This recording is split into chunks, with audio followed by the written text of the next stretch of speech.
লা লিগার শিরোপার লড়াই এবার জমে উঠেছে বার্সেলোনা ও রিয়াল মাদ্রিদের চিরচেনা দ্বৈরথে। লিগে বাকি মাত্র 7টি ম্যাচ, আর এর মধ্যে 2 সপ্তাহের ব্যবধানে মুখোমুখি হতে যাচ্ছে স্প্যানিশ ফুটবলের সবচেয়ে ঐতিহাসিক 2 প্রতিদ্বন্দ্বী রিয়াল মাদ্রিদ ও বার্সেলোনা।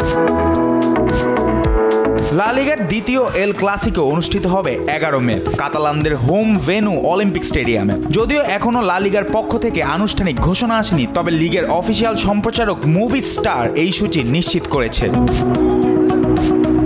শিরোপার দৌড়ে এখন সবচেয়ে গুরুত্বপূর্ণ সময় পার করছে দুদল। শনিবার লেগানেসকে 1-0 গোলে হারিয়ে 70 পয়েন্ট নিয়ে শীর্ষে হ্যান্সি ফ্লিকের দল। রোববার আলাভাসকে একই ব্যবধানে হারিয়ে 66 পয়েন্ট নিয়ে রিয়াল মাদ্রিদ এখন দ্বিতীয় স্থানে। 2 দলেরই ম্যাচ বাকি 7টি করে। এই ব্যবধানই বোঝাচ্ছে মে মাসের সেই এল ক্লাসিকো হতে পারে মৌসুমের শিরোপা নির্ধারণী মুহূর্ত।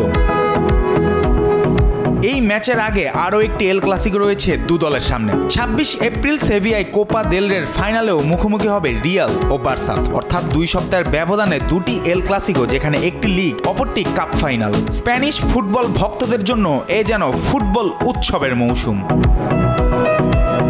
এই মৌসুমে এরই মধ্যে 2 বার মুখোমুখি হয়েছে রিয়াল বার্সা, আর 2 বারই জিতেছে কাতালানরা। অক্টোবরে সান্তিয়াগো বার্নাব্যুতে লিগ ম্যাচে 4-0 গোলে বিধ্বস্ত করে বার্সা। এরপর জানুয়ারিতে স্প্যানিশ সুপার কাপ ফাইনালে সৌদি আরবে 5-2 ব্যবধানে রিয়ালকে উড়িয়ে দেয় হ্যান্সি ফ্লিকের শিষ্যরা। যদি মৌসুম শেষে 2 দলের পয়েন্ট সমান হয়, তখন মুখোমুখি লড়াইয়ের ফল বিবেচনায় নেওয়া হবে।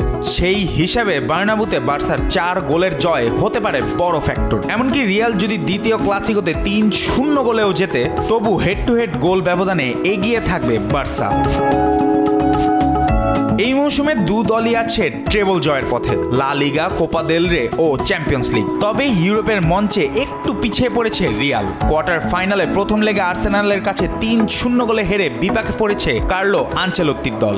আগামী বুধবার ঘরের মাঠে ফিরতি লেগে ঘুরে দাঁড়ানোর চেষ্টা করবে মাদ্রিদের ক্লাবটি।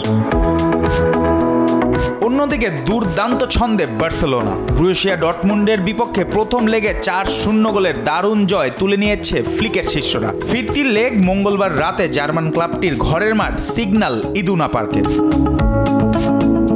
সব মিলে বলা যায় মৌসুমের সবচেয়ে গুরুত্বপূর্ণ 2 সপ্তাহে পা রেখেছে স্প্যানিশ ফুটবল, যেখানে 2 চিরপ্রতিদ্বন্দ্বীর দ্বৈরথ শুধু শিরোপা নয়, ফুটবল ঐতিহ্য, আত্মমর্যাদা এবং ইতিহাসের পাতাতেও ফেলতে পারে নতুন ছাপ।